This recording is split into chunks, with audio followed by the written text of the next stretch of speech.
Salut tout le monde, bienvenue sur la chaîne YouTube du professeur LJ. Sur cette chaîne, tout comme mon collègue, le professeur LJ, je vais parler de l'Afrique et également de son glorieux passé à travers plusieurs livres et thèmes intéressants. Le thème du jour sera le suivant, ces femmes remarquables et influentes. Et le 4e épisode sera un épisode spécial et unique sur le personnage de la reine d'été, Yala. À quelques encablures de la ville de Saint-Louis au Sénégal, le petit royaume amphibie du Waalo vivait en ce milieu du 19e siècle ses dernières années d'autonomie. À sa tête, une femme se démenait avec courage pour préserver son peuple de l'asphyxie qui le menaçait. C'était la reine d'été, Yala. En succédant à sa sœur, Ndété Yala, alors âgée de 33 ans, avait hérité d'une situation particulièrement difficile dans un climat d'hostilité marqué. Deux fronts faisaient en effet pression sur le Waalo. Tout d'abord, les Maures Trarza. Ces esclavagistes vivant du commerce transsaharien semaient la terreur dans cette région où ils avaient établi une suzeraineté de fait. Originaires de la Mauritanie voisine, ils s'étaient fixés sur la rive droite du fleuve Sénégal pour se rapprocher de leur source d'approvisionnement en esclaves et tous les ans, depuis des temps immémoriaux, à la saison sèche de décembre à mai.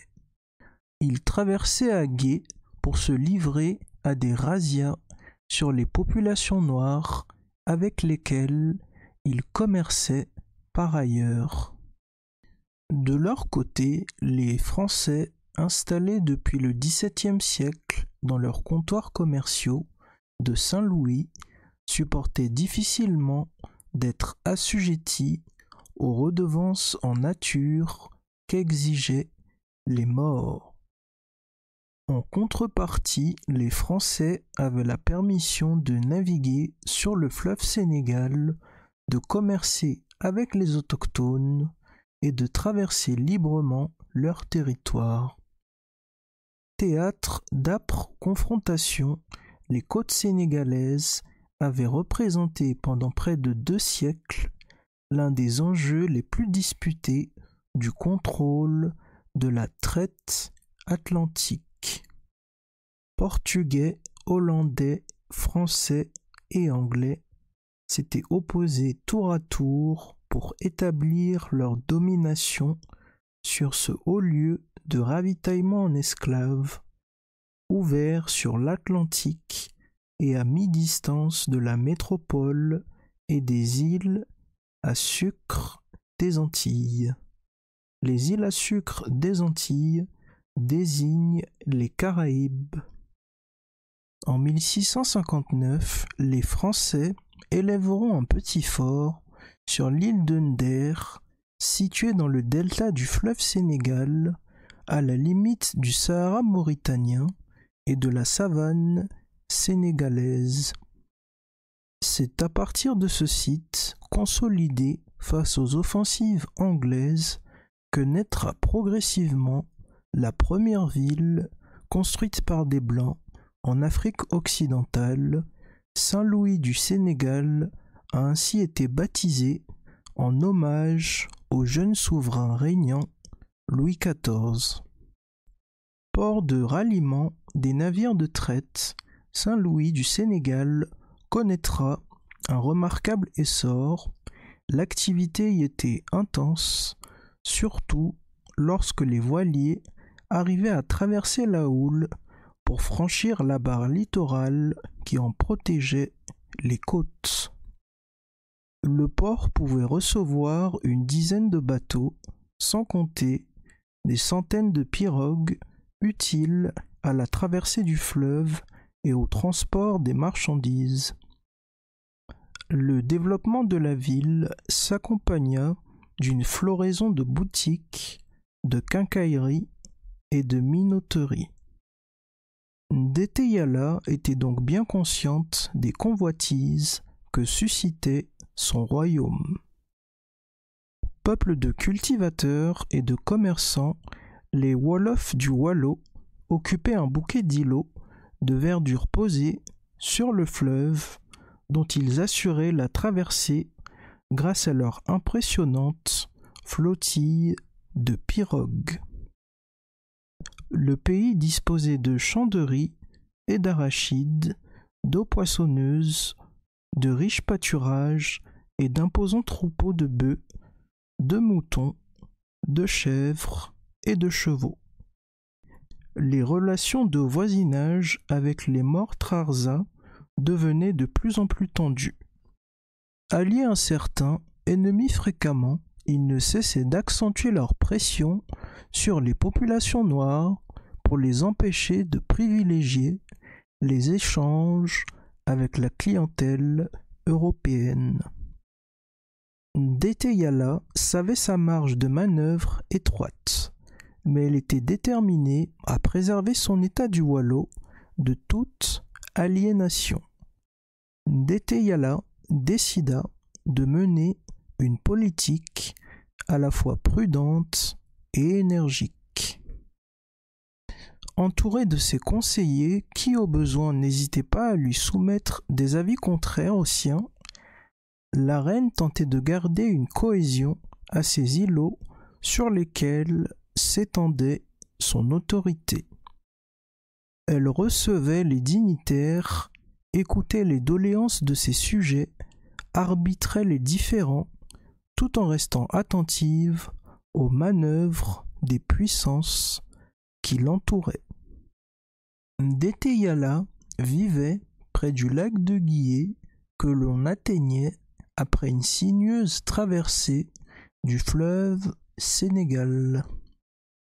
Son habitation se trouvait assez éloignée de la côte, à quelques heures de marche, à travers des champs de mil. C'est là que se rendit l'abbé David Boila, qui a laissé une description imagée de la visite de courtoisie qu'il rendit à la reine Ndété-Yala en septembre 1850. À son arrivée, l'abbé Boila, dont la visite avait été annoncée protocolairement quelques jours auparavant, patiente dans la chaleur de l'après-midi, dans une cour gardée par une vingtaine de tiédos silencieux, armés de fusils et de poignards. La reine était assise sur un banc d'ébène devant sa case. Elle fumait une longue pipe noire. Installées sur de larges nattes, les jambes repliées, les dames de la cour, en grande tenue, formaient autour d'elle une haie bourdonnante qui fit silence lorsque l'invité, l'abbé David Boila, s'avança au-devant de la reine Ndété-Yala.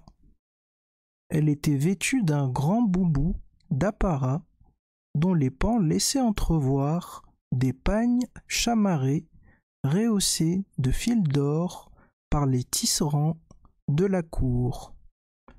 Son foulard était noué en cône très haut sur la tête et des tresses piquées de pépites d'or glissaient le long de ses tempes jusqu'à ses lourds pendants d'oreilles en or massif.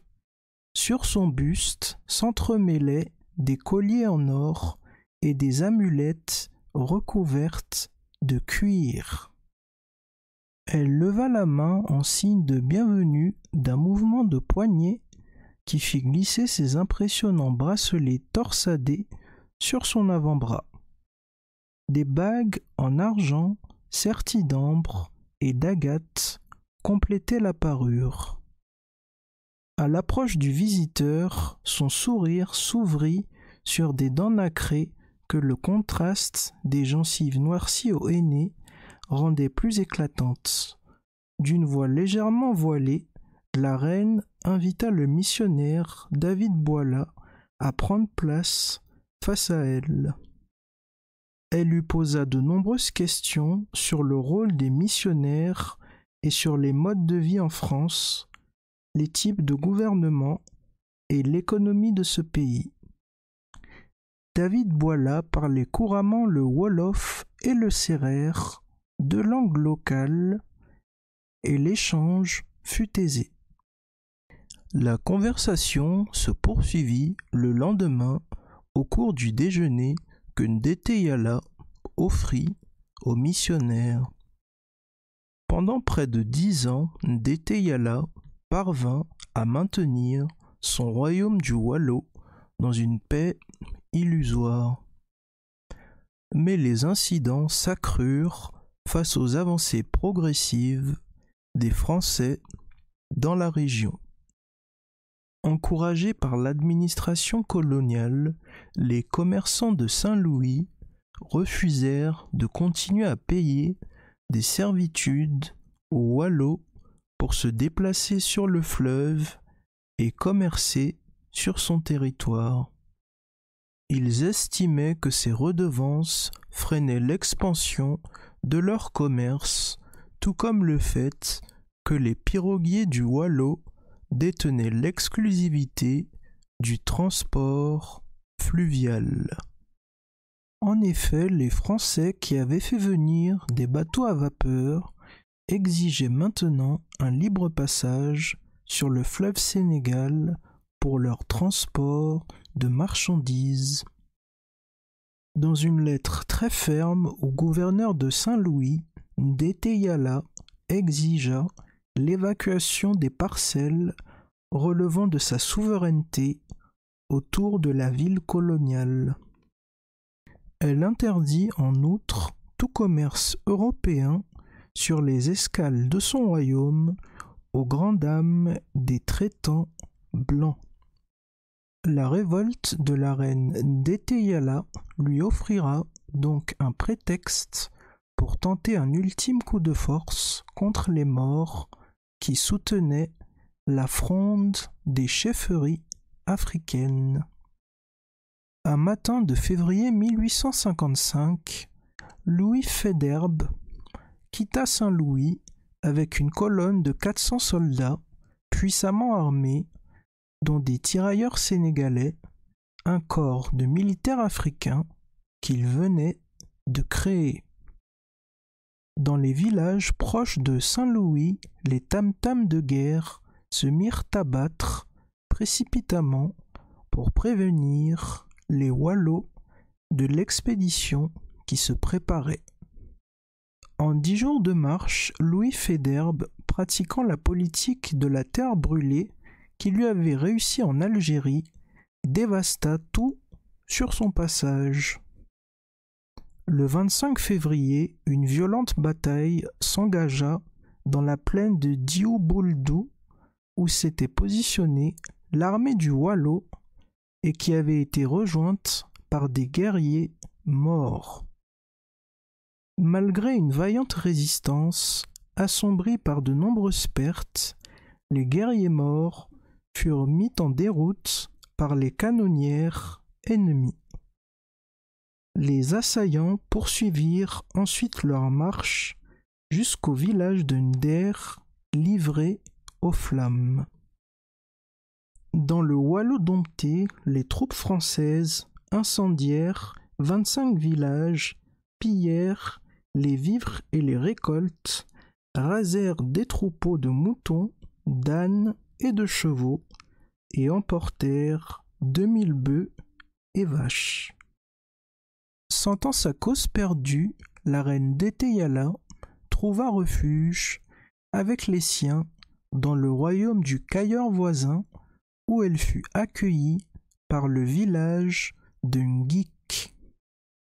Rongée par le chagrin de la défaite, elle tenta de ranimer la résistance avec ses dernières troupes et l'appui des combattants morts, mais en vain.